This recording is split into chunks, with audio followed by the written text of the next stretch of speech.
Okay, so welcome to my inspirational webinar on the UK Global Talent Visa in Digital Technologies. My name is Michelle Hewer, and this is the agenda for today. I'll talk quickly about the Global Talent Visa and the application process and the guidelines. And then I'll open the floor to invite Bharat Thakarar here, who's just recently received his endorsement and visa for the Global Talent. And I'll open the floor for you to ask your questions to Bharat as well. So about myself, if you haven't met me before, my name is Michelle Hewer. I'm Vietnamese, Australian, and now a British citizen.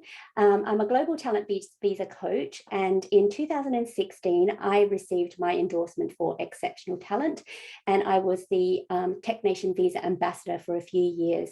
The reason was because not many people knew about the visa back then, so they needed people like me who'd gone through the process to share my story.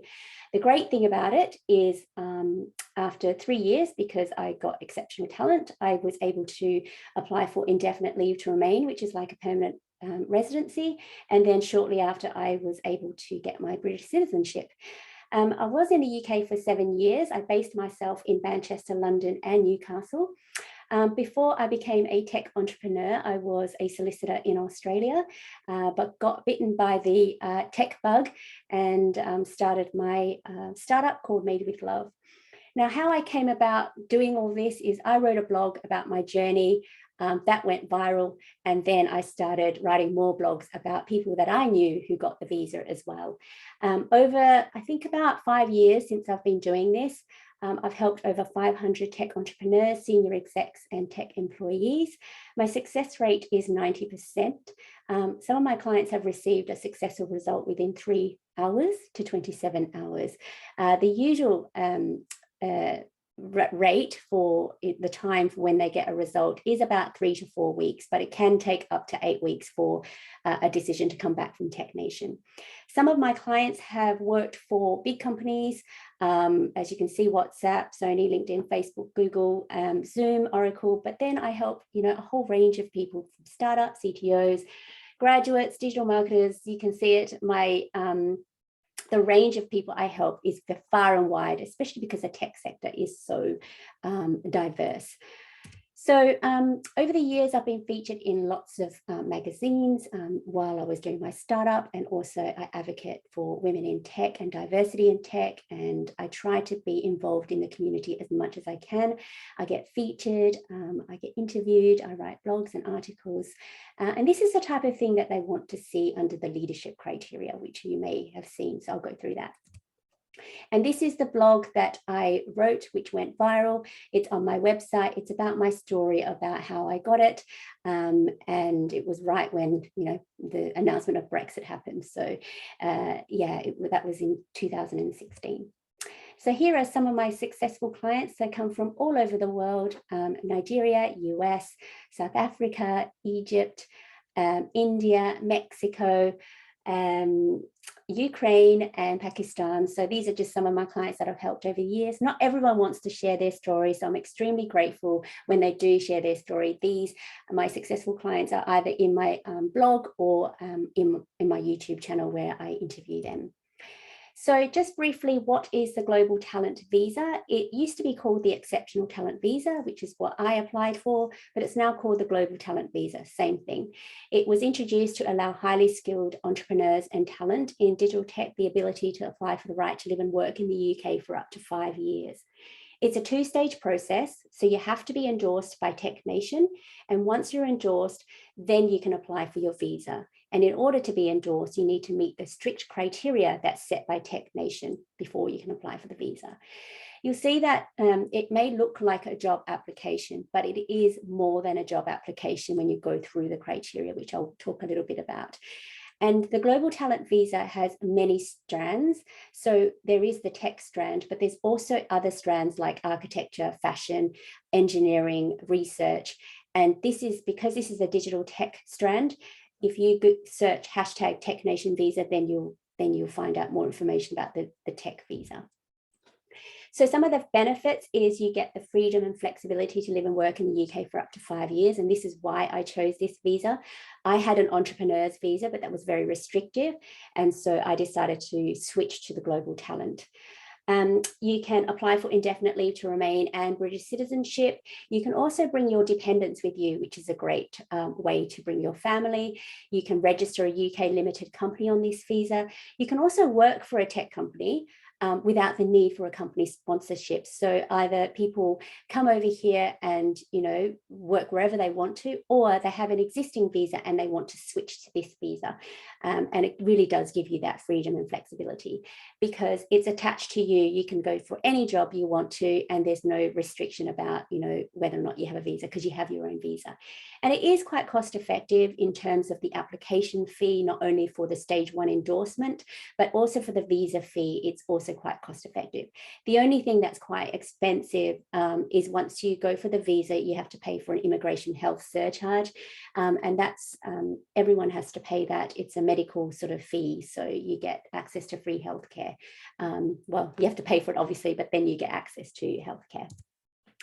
The real benefits once I received the visa, and also a lot of my clients who received the visa, is these things which they don't really talk about. And, this is something that, I talk to all my clients and felt myself, is that once you get endorsed for exceptional talent or promise, you really do feel like you have more credibility because Tech Nation have endorsed you and that you're able to live and work in the UK freely. You also have the confidence as well that your abilities and skills are needed in the UK and someone has endorsed that. You can go for promotions. I've got loads of clients who feel more confident to go for promotions and they get it. Some clients have received 2, 3, 4 promotions since getting the visa. They feel like they can also negotiate their salary as well, because when you feel like you're stuck sort of asking someone or a company to sponsor you, you feel like you're grateful that they're even giving you a job and sponsoring your visa. But now, because you have your own visa, you're free to negotiate any salary you want. And that is a huge, plus as well. You can get access to more opportunities, and you sometimes become an accidental role model for people from your own countries as well. I know that a lot of my clients who share their story, they immediately become role models for people in their own countries. How did you do this? And this is why I did it. A lot of people asked me, and then, whatever challenges you've gone through and overcome, it's a really great story to tell, and people aspire and inspire to go for it and be like you as well. It also gives you security. So some of my clients feel like, okay, now I know where I'm going to be in the next 3 to 5 years. I can buy a house and I don't have to worry about being, kicked out of the country, or you worry about my visa status. So it gives them a bit more security of where they're going to be. So these are the real benefits I see. Some of the stats here, you've got, as you can see, loads of people from different countries. There's a 54% endorsement rate. So about 1 in 2 are unsuccessful, which is a shame. But the good news is you can appeal and you can resubmit many times. I've had clients that have resubmitted, 2, 3 times, and they get it. So it really just depends on the feedback and whether or not, you want to give it yourself the best shot the first time. Some of the clients that I've helped that have submitted 2 or 3 times before, they've tried to do it themselves, and then they finally come to me to help them, and they get it, so which is great. There's a 68-32% stats there for talent and promise. There's a 75-25 for male-female ratio. And once you are endorsed and you get the visa, you can join the Tech Nation Visa Alumni, which I'm a part of, and you get to meet everyone else who were endorsed as well. Here are some stats over the years. As more people know about it, more people will apply, and then more people will be endorsed. I was endorsed in 2016, so not many people applied. I was like in the top 50 that got it, but over the years, they got more ambassadors, they got more people talking about it. And as you can see, there's more people applying. So the stats actually start from April to April every year. So this year it just started. So there's been about 100 applications since April, and then it stops in April, and then they start the counting again. So you can see there's more people applying every year. Even during COVID, like I was so busy during COVID, more people were applying. I thought that they would stop, but it didn't stop. It's still going up. So here are some of the stats as well. You can see different people from different countries, and that's the endorsement rate. So you can see top endorsement rates are from China, US, Canada. With China, though, that's a bit of an anomaly because there's less people from China who apply. So if there's less people apply, but more people are endorsed, then the stats are quite high. So, but usually, you know, people from US, there's loads of people from the US who apply that have got it as well. Now, unfortunately, Nigeria, India, Pakistan, they've got a lower endorsement rate. But it's not to say that if you do apply and you're from these countries, you can, you know, seek help to reapply. When I speak to those types of clients, it's really about structure and content. They are eligible and they really do meet the criteria, what I feel like, but it's how to present your evidence to make it look as best as possible and give you the strongest chance. So come and speak to me if you feel like you need that help. And then on the right there, there's people from different backgrounds and skills, software engineering, biz dev, you know, data scientists, UX designers. There's all sorts of people in the tech industry that are being endorsed. So these are the processes. As you know, there's two stages, but within stage one, there's 2 steps. So you have to pay and register first online at the Home Office. That's £456. And then you've got 15 working days to then upload your documents onto Tech Nation portal. So that's 15 documents. And then once you submit it online, and you're very lucky that it's all online now. When I submitted, I had to print everything out and send it by snail mail, by registered post. And that took a while. So that's all very quick now. And then they make a decision within 8 weeks. But as I said, it's around 3 to 4 weeks now. And they tell you whether or not you're successful or unsuccessful. If you're unsuccessful, you can appeal the decision. It doesn't cost anything. And then they will come back to you within 28 calendar days to give you a response. If you are successful, you can then go to stage 2. And this is the visa process. Very simple process. I did it myself. It's an application. You've got to do your biometrics and then you pay the immigration health surcharge. And it's £152. This process can take 3 to 8 weeks. Mine was very quick. Mine took about 2 weeks. And I was already in the UK. So it really does depend, but they say on average it might be 3 to 8 weeks. So eligibility criteria, you can have a technical or business skill, even though it's a tech visa. They know that, you know, people work within tech, but they have both tech and business. The only thing that they don't want people to apply on the right there is if you're a consultant or an outsourcer, or if you're a junior investor or you have a corporate role, unfortunately, this visa route is not for people who work in consultancy, outsourcing, corporate roles, or people who work for agents. So it's very clear there, but speak to me if you want to. You can also be a founder or an employee. So a lot of people have asked me, oh, this is just for tech entrepreneurs. Well, no, because it's for both, even though they may sound like they only want tech entrepreneurs, but this visa is for both. And the stats show that actually more employees are applying for it and getting endorsed than founders. I think there's about 50 or 60% who are being endorsed who are employees, then there are founders. But you can, if you're either or, you can apply. The one thing that they do want you to work for is a product-led digital technology company. So they really want you to work for or be a founder of a company that develops its own products for its customers to sell, or either by license subscription. They have provided a definition that it is a proprietary digital tech service, product, platform, or hardware as their primary revenue source. Okay, so if you're building outsourcing or having some agencies, that again, it's a no. They want you to be building products, services, platforms, hardware, or solutions. Application is 15 documents, about 3 pages each, which is about 45 pages. It may sound overwhelming, but we take it step by step. You need to provide a CV, a personal statement, and 3 letters of recommendations by experts in your field. And that's 5 documents. And then the next 10 documents make up some of their mandatory and optional criteria. And this is those are the things that you can choose based on the evidence that you have. So you can apply for, obviously, you have to choose the mandatory last year, they had 2 mandatory criteria, which you choose one, but now they've said, no, everyone has to choose this one. You have to show that you're a leader or potential leader in your field. And that goes for, are you an exceptional talent or an exceptional promise? The difference is if you go for exceptional talent category, you should have more than 5 years experience. But if you have less than 5 years experience, you have exceptional promise. So you're a potential leader in the field. And then you can go for these options. There's 4 options and you only need to select 2. So pick the 2 that you are strongest in. So you either, if you're strongest in innovation, or if you have some volunteer work that advances the digital tech sector, if you feel like you've got loads of commercial, technical, entrepreneurial impact to the field as a founder or employee of a product-led digital technology company, or if you feel like you've got loads of academic contributions.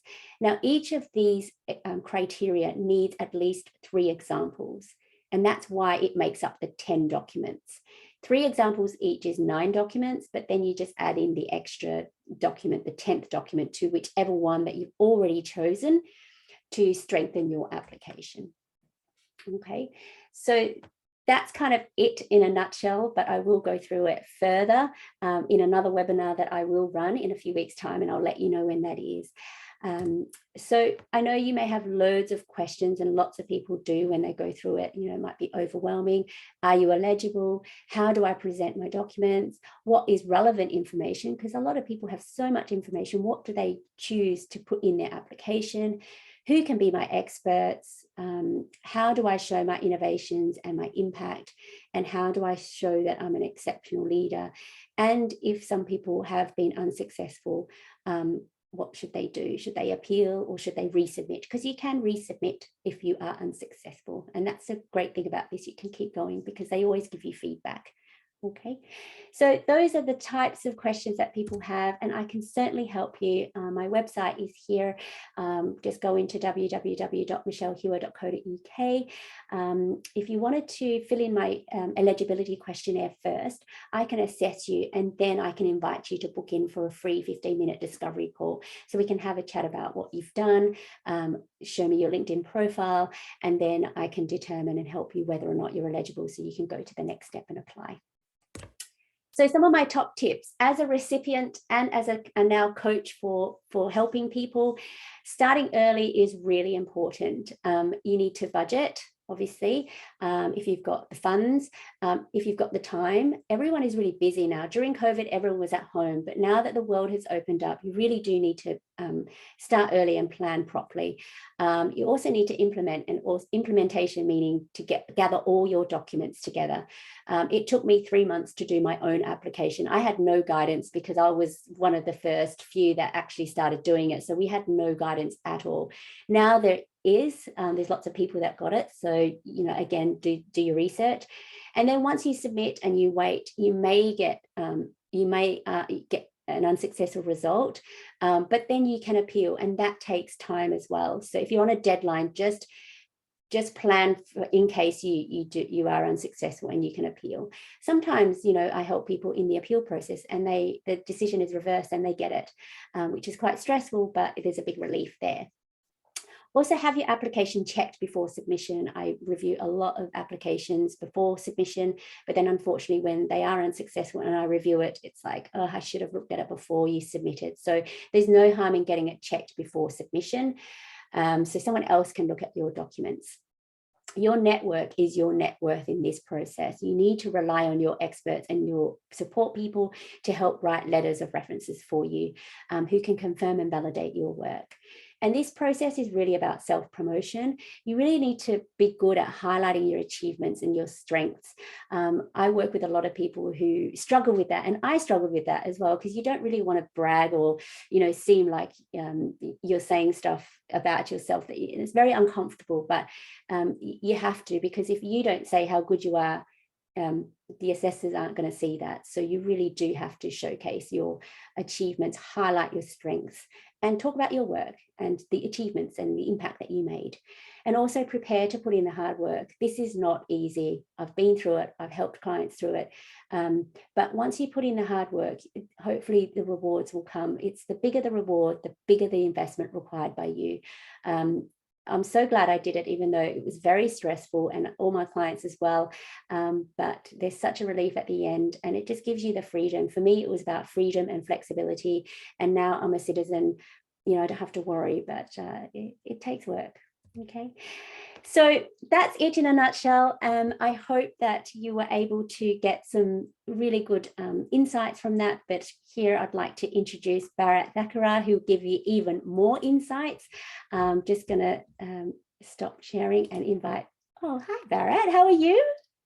I'm good. Thanks for asking. How are you, Michelle? Great. Oh, well, thank you. And thank you for hanging around. I know you're really busy, and we've got so many people who have attended to hear your story. Bharat was recently endorsed, and he got the visa very quickly, and we'll share his story now. But first of all, I'd like to introduce Bharat. And Bharat, can you please share, tell people who you are? Yeah. Hey guys. Myself, Bharat Thakarar. I'm from India. And in India, I was working at an e-commerce sector, mainly in software engineering and machine learning. I moved to UK and joined Meta in 2020 on my tier 2 visa. And I recently applied for a global talent visa, and which I received in like a 1 month's time in April. Yeah. Fantastic. It's amazing. Like, you work for a big company, you were here on a skilled worker visa, and then you wanted to switch to the global talent. So how did you find out about the global talent visa? And then why did you decide to apply? Because you already had your skilled worker visa. Yeah, so I came across a few friends which I made after moving here, and they had this visa, global talent visa. And the one of the reason I went ahead with this particular visa is, so there are two kind of visa, right? The global promise and global talent. If you receive global talent, you get ILR in 3 years. Versus if you're on a skilled worker visa, or if you're in tier 2 visa, it's going to take 5 years for you. So one of the reason was getting a quicker ILR, and the thing with once you get a quicker ILR, like your future plans around investment, buying property, and things of those sort becomes really clear, and you feel confident about taking those decisions. And the other thing is, of course, the flexibility. You have your own visa. You do not need to worry about having sponsorship and those things. So that also kind of gives you a luxury and the freedom in the back of your head. Yeah, definitely. I agree. I mean, I was on my own visa as well. And even though it's fine, you just feel like it's on the back of your head, and you have to keep applying, renewing, and there's no certainty. And I think the global talent gives you that certainty, doesn't it? Exactly. And you can travel anywhere and work anywhere you want to. So I can see that, I went through this, and looking at the guidelines and the criteria is quite daunting. What challenges and hesitations did you have before applying? And then how did you overcome it? Yeah, so the very first thing that I did, of course, as anyone might do, is just go to the Technician website, and I went through all the details which is there. And there's lots of details, which is good. But then there's a little bit, one thing about those details is it's very high level. It talks about what evidences are acceptable, but it does not talk about what exactly is the evidence if certain evidence which is in a different form, how to present those evidences. And the biggest challenge was that, hey, based on all those details, I was not able to make a decision whether even am I eligible for this or not. And the second thing is that, hey, I do have some evidences, but where should it go? Which criteria should it fit? Because there is one mandatory criteria, and then there are 4 optional criteria. So first challenge is that you will choose out of those 4, which 2 is the best for you. And for those 2 that you're choosing, what are the evidences would be the right evidences? So these were the main challenges that I found when I began. And what I wanted is someone to review my application, my history, and try to see how can I take those decisions about choosing criteria, choosing evidences, and things of the sort. So first thing that I did is, of course, reach out to people who already have received this visa, because they have gone through it, and they can help me or at least review my history and try to see what evidences are good. So I reached out to a few friends who already had received this visa, but then I realized that their application was pretty unique. Each of my friend came from a different background, and they had different kind of evidences. And I realized that my story is also again unique. And I think I thought that it won't be enough for me to just refer to their applications and their evidences that they submitted. So I wanted someone to look at my application, review the evidences, look at my history, career history holistically, and help me support making those decisions. So yeah, I started looking online, doing search around, hey, is there anyone professionally supporting for this kind of application? So I went through different lawyers, did law firms, went through many YouTube videos as well. Then that's how I came across one of this webinar, which was published, I think, last year, October. And I was just going through those video. And I decided, yeah, probably I should try to sign up for a free one-on-one talk with Michelle. And yeah, in that talk, in 10 minutes, I made up my mind, because Michelle comes from a unique background where she herself has received the visa, this particular visa, which many other law firms that I contacted did not have this. So this is a unique thing. And I wanted someone to look at, show genuine interest in my history and help me support and build my application. And I thought that, yeah, Michelle would be the best person after just looking, visiting her websites and her videos. Yeah. Oh, that's really lovely. Thank you. And it's interesting that you came to one of these inspirational webinars, you heard the story, and now you're actually on, you're the VIP of this one. So I can't believe it. When I showed it for the first time, I didn't believe that I would be the one being in the webinar. Yeah. Oh, that's really nice. And it's almost like you've come full circle. It's, you know, and that was only in October. It wasn't long ago. Yeah. Yeah, it's really good. And you did work hard. So let's have a look. So experts, because you need to rely on your network for this process. And part of the evidence required is you need 3 letters of recommendations by experts in your field. And then you need letters of reference for people to support you in the criteria. So obviously we have to also keep confidentiality as well. So what types of people did we choose to be your experts? Yeah. So what I did is I made a list of people I worked with in the last 5 years, 10 years. And I selected all the people who have certain recognition and they're at certain senior level. And I just chose top 3 out of them. So most of the experts that I chose were at the senior position, like director or CTO or founder of the company. Yeah. Yeah. Yeah. And the challenge also is to have a diversified group of people, because you have to pick them from 3 different organizations. They can't just be from the one organization to help you. But then, you know, you were able to catch up with some people that you hadn't spoken to in a long time. Yeah, exactly. So in my particular case, I worked for a same employer for the last 5 years before moving to UK. So most of the people that I knew was from the same organization. So the diversification was a key challenge for me. So I reached out to different people with whom I worked at different point in time. And I can't believe it, but yeah, it was a really nice thing to catch up with them. Those old memories, getting to know them. And I think I'm gonna be in contact with them more often now. So yeah, it was a unique opportunity to get together with all the old people that you worked with, and sharing and remembering those memories.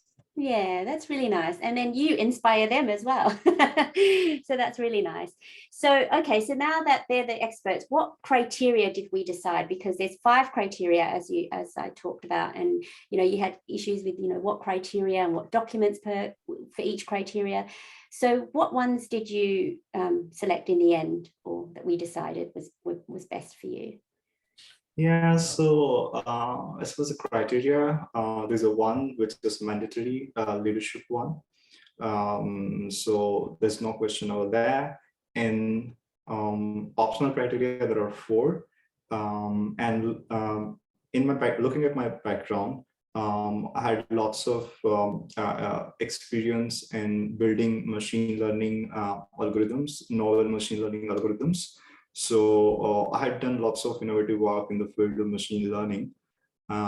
So the one thing which was easy to choose was innovation. I was again initially very confused about, hey, I have done some innovative work, but does that fit into the definition of innovation in technician by technicians? So that was like kind of confused, and that's where Michelle, you helped me a lot. That hey, yes, this kind of work can fit into this. So thanks a lot for that. And the other one was impact. So obviously, as an employee in a big company, we end up doing lots of work, and there is always a business impact on that.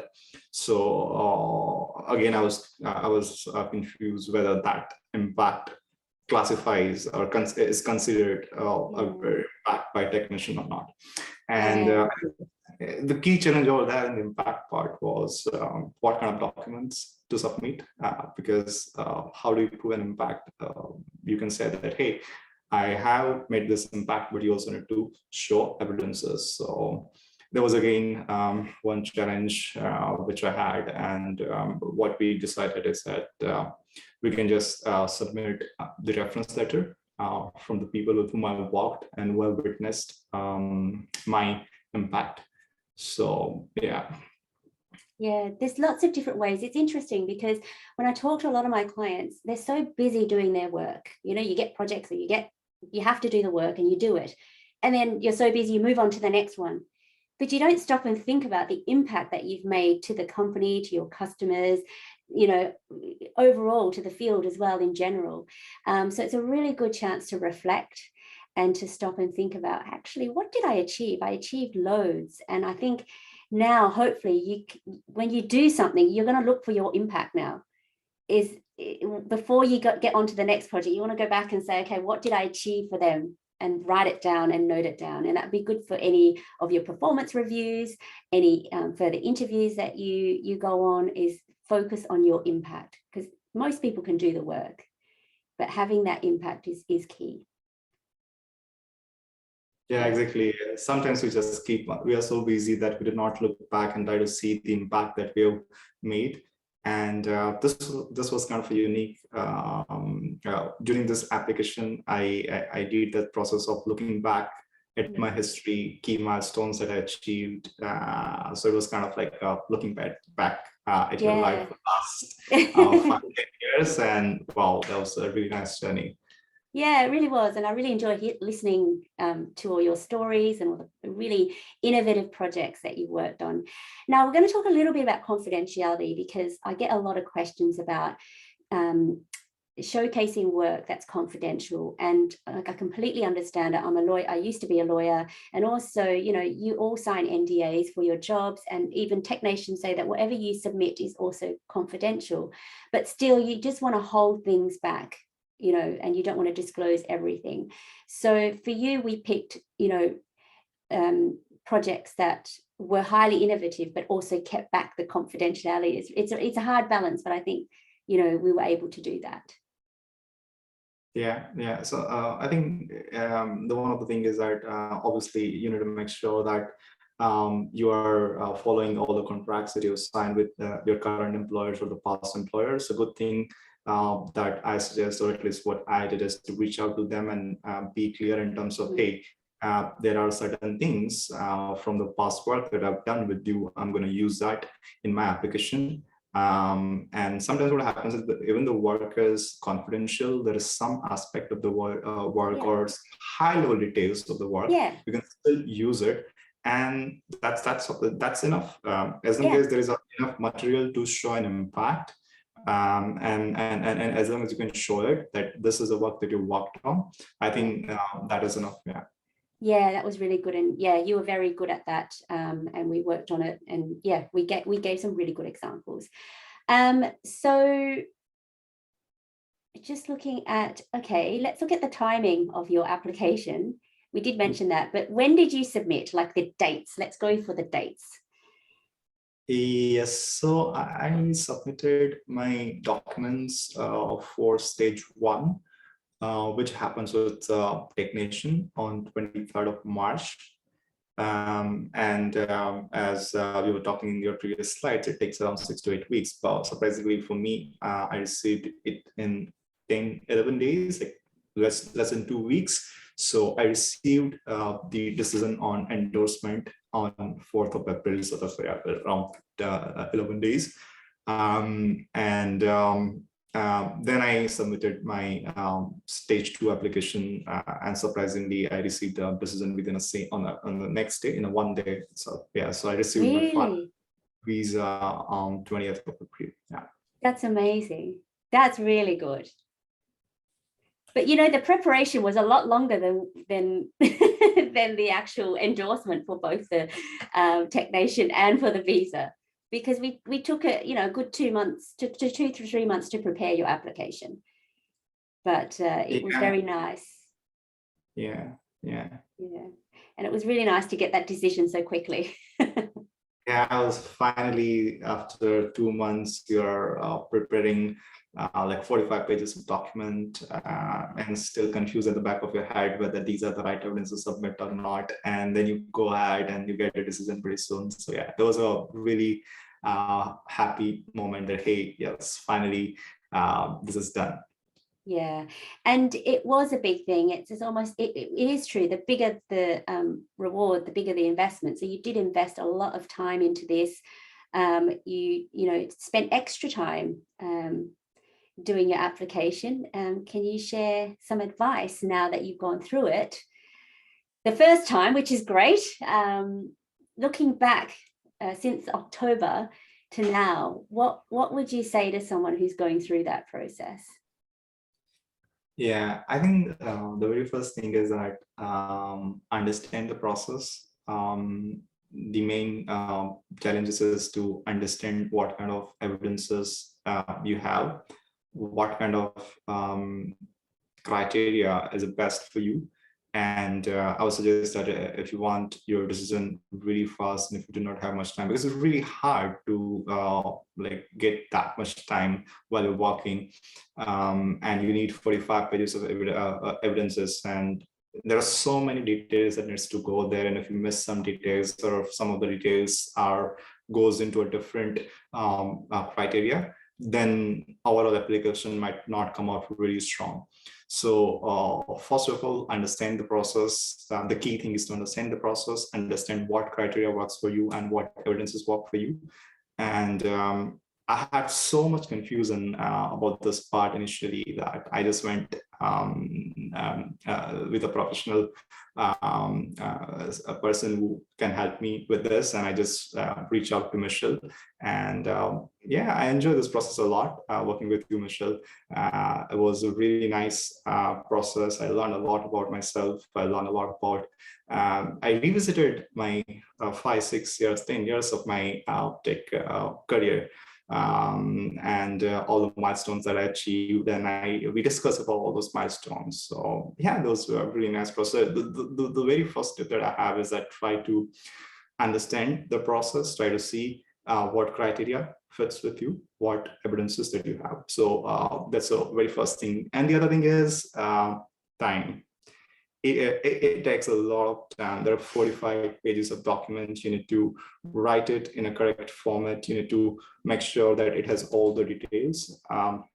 what I used to do is normally on the weekends, keep some time or like for 6 to 8 weekends, I used to keep one day on the weekend and try to, I used to spend it in collecting documents, trying to organize the documents, and trying to make sure that, hey, it has all the details, reaching out to the experts and the people from whom I'm going to let my export letter and reference letters.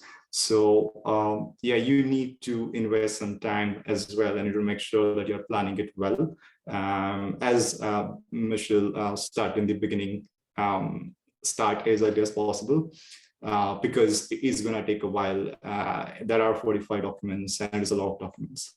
Yeah, we did. And it's good that you spent some time on the weekend. And this is what I tell everyone is this whole process is on top of your already existing busy life. So you have to make time for this somehow, and it is worth it in the end. And as you say, you learned so much about yourself. Your writing improved so much from when we first started to when we finished, and your personal statement was just spot on.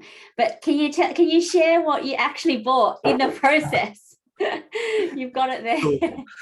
So the very first time I wrote all my documents together, because you need to write the evidences and all the details on your own. And I just wrote it down and I'm like, yes, finally it is on the paper. And when I was reading it for the first time by myself, I realized there are a few things that needs to improve a lot in terms of my writing quality. And I ended up taking it too seriously that I just started with this book. I don't know if you guys can read it. No, we can't. Pull it back. Pull it back. Oh no, we can't read it. What is it? No, it's too bright. Writing well. Oh, there it is. On writing well. Okay. On writing well. And I ended up taking this writing pretty seriously in terms of, hey, what is the best way I can put my story on the paper?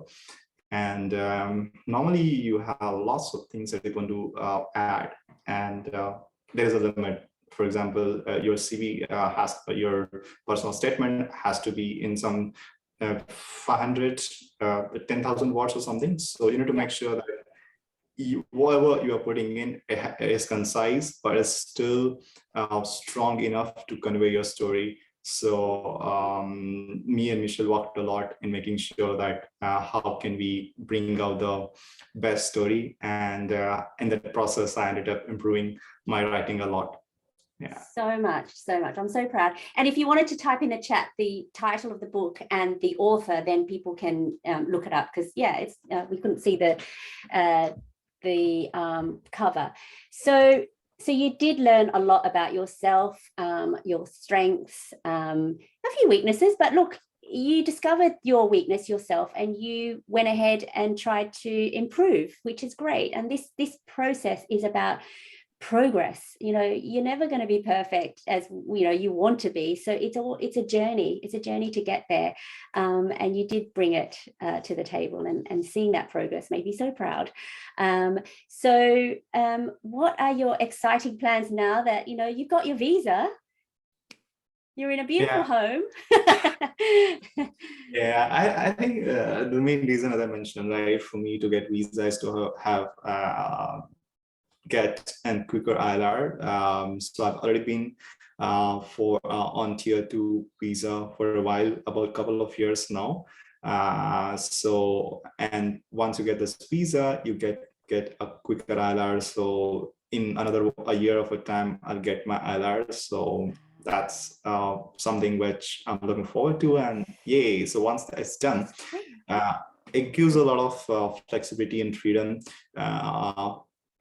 from the career-wise as well, and from the investment perspective as well, because you have that clarity in the back of your head in terms of if you want to settle here, if you want to buy some big property or investment and things of that sort.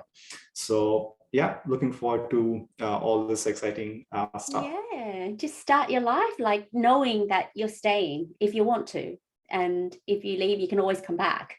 So it's exciting, and you're enjoying London. I think I think moving to London was a really good step for you, not only personally, but also professionally, and to build your career. I think you hit, I feel like you've hit the glass ceiling in India. You did so much work for the e-commerce platform companies that you worked for.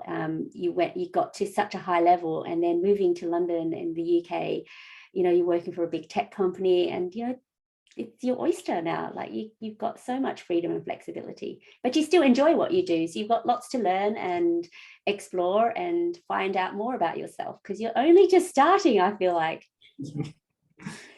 Yeah, and thanks a lot. Thanks a lot, Michelle, and thanks a lot for all the support that you provided over this application. Yeah, oh, you're very welcome. And I'm so pleased that you came to my webinar and you searched me on YouTube and you found me. And yeah, I really, really appreciate that you chose me to work with you, because, I know you did lots of research with consultants and lawyers, and that's absolutely okay. That's part of the research. But you chose me, which is great. And that we got you there and we made you successful. So yeah, best of luck with everything. And I'm looking forward to following you on your journey. I'm, connected on LinkedIn and all the rest of it. So yeah, I would like to continue to watch how far you get and just keep growing, really. Thanks a lot. Thanks a lot. You're welcome. Okay, so that concludes our Q&A, but now I'm going to open the floor to some questions. Please do put it in the chat or the Q&A. We've got one question only here. That's it, but usually I get loads more questions, but don't be shy. Any question is not a silly question. Someone's asked, is it possible to apply if you're an employee of a semiconductor as a technician?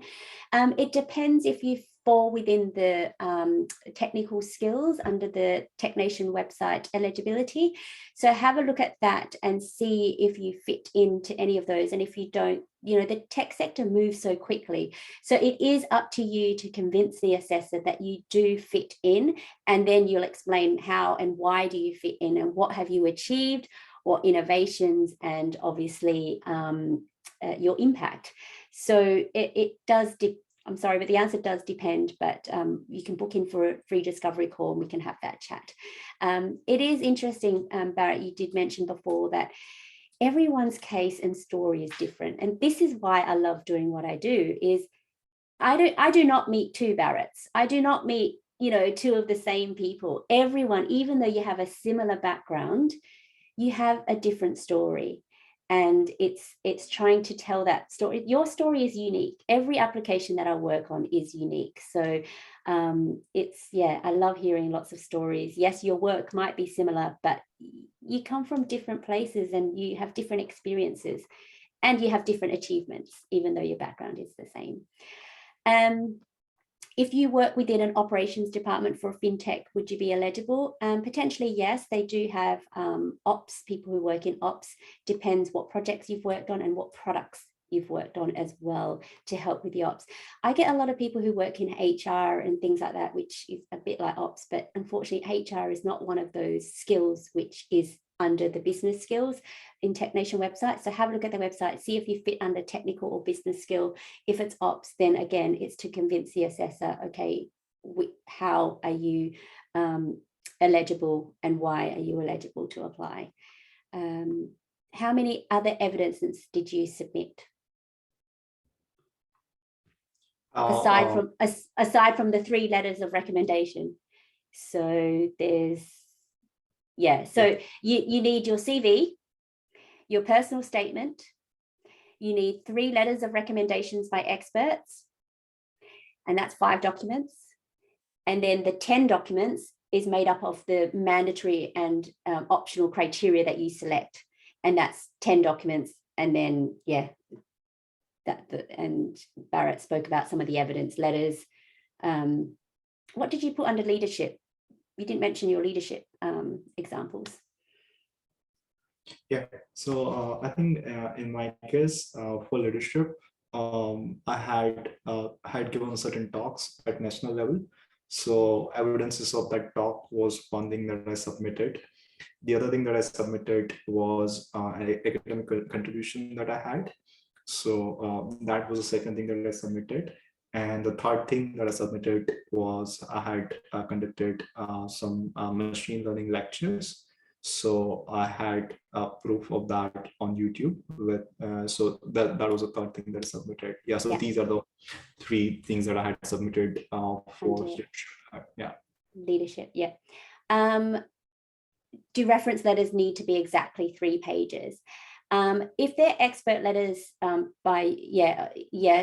yes, 2 to 3 pages would be good, because you need to first of all establish their credibility, because you need to prove that they are experts, and then you need to tell you need to go through some of the criteria that's set out in the guidelines. How does the expert know you? Why do they think that you're an exceptionally talented leader in your field?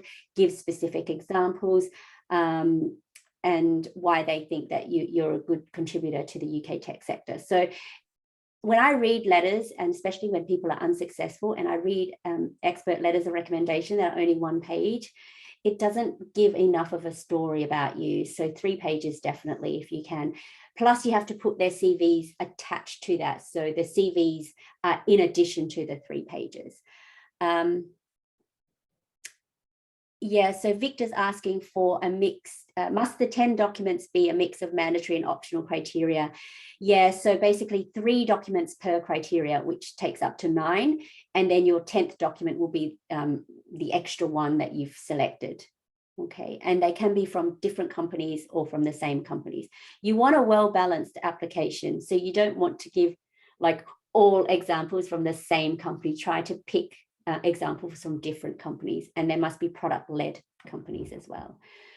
There's a question, can I tender my 5 years public e-mentoring platform as proof of innovation and other tech-related projects you've supervised, even though you have many years of full-time job in strategy, HR and biz dev?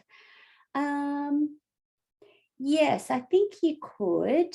It depends if that project is from a product-led digital technology company, but that would be maybe one example of innovation. And as I said, you've got to give 3 examples per criteria. So if you have both a technical and business skill, which I think someone has mentioned, you can put a mix of evidence showcasing your technical and business skill. Again, you're trying to tell your story.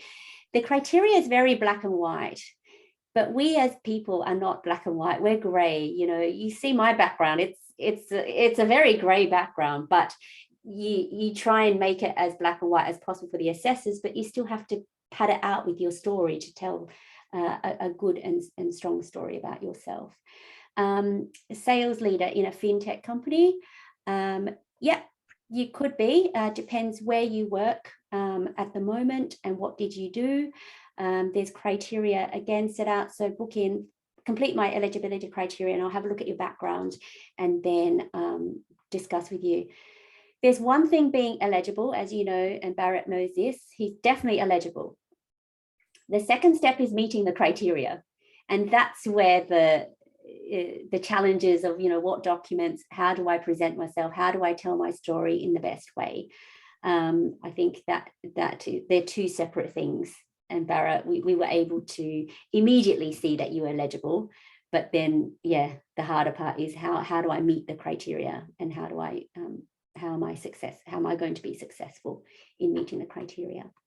So yeah, definitely do book in for my free discovery calls or complete the questionnaire so I know a bit more about your background. As Bharat said, it is an overwhelming process. I'm hopefully here to help break it down for you. My job is to help you meet the criteria. I know the criteria. Your job is to tell me your story and to bring the content. And then we tell your story based on the criteria and highlight all the relevant information so that we don't confuse the assessor with too much information that's irrelevant. We must stick to relevant information to help you meet the criteria. Can my evidence be from companies I work with only, or have to have open source contributions? Bharat? Can my evidences be from companies I worked with only, or I can have open source contributions? I think both of these are fine as long as you are able to show the evidences for them. So yeah, I think both of them are fine. Yeah. Yeah. Yeah, you don't. It doesn't have to be one or the other. It can be both. But if you don't have one or the other, it's okay. So again, it really is dependent on your evidence. Open source contributions, especially if you work in tech, if you also have time, because I know that when you build up your GitHub profile and everything, it takes time to give back to the community, but you also have to showcase your impact that you've made to the community. So it's one thing uploading all your code and open source code and things like that, but really look at what the impact of that is. Did people use it? Did people ask you questions? Mahmoud is one person that I interviewed in my YouTube channel, his videos there. He had loads of open source contributions, but the one thing that we found was someone actually referenced it and used it in their academic journal. So that's an impact. So we included that to show that not only did he make academic GitHub contributions, there was impact for that. And that was really interesting. And he didn't even know that until we searched it and had a look. So that was really good. So you can listen to his story there as well. So, and another thing is I always make everyone Google themselves to see what we can find, and also Google your experts, right? You never know what you're going to find out about them. You might find stuff that they never knew about themselves as well. So the internet is there, so use it. Okay, so I'm going to wrap this up. Bharat, do you have any other things that you want to say, or I don't know? Wish everyone any more advice for anyone. So now that any more advice, you've seen some of the questions. Do you think just tell them to go for it? Yeah, he's asking you if you have any open source contributions. Or did I have any open source contribution? I think I did not have any open source contribution myself. All the contribution that I had was within my organization. Yeah. So it is not necessary to have open source contribution as long as you have some evidence which fits the criteria. That is okay. Yeah, because under leadership, there's 10 examples of things that you can show.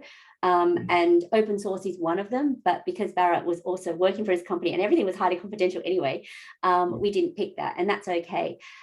Speaking at conferences, we had something interesting for yours. You were the author and you did all the research, but someone else presented. So, yes. Yeah. So and that's okay.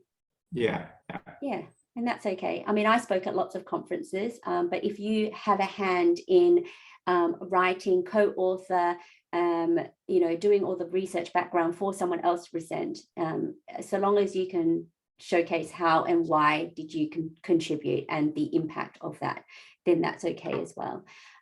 Again, everything is black and white in the guidelines, but then when you come and you've got all these examples and stories, we try and tell that story in the best way. So I think I'm going to end it there because Bharat has to go back to work. Thank you so much for coming, Bharat, and sharing your story. And thank you to everyone else as well. If I've missed any questions, I'll get back to you separately. But I really appreciate you taking your time as well to share your story, because a lot of people, obviously don't want to share their story, and that's absolutely fine. But, you're a role model now to everyone, people in your country and to anyone who wants to apply. And so thank you so much for being an inspirational person today and for many years to come. And once you get your ILR, we might bring you back. Happy to be here, Michelle, and thanks a lot. Thank you, everyone. Okay, bye everyone.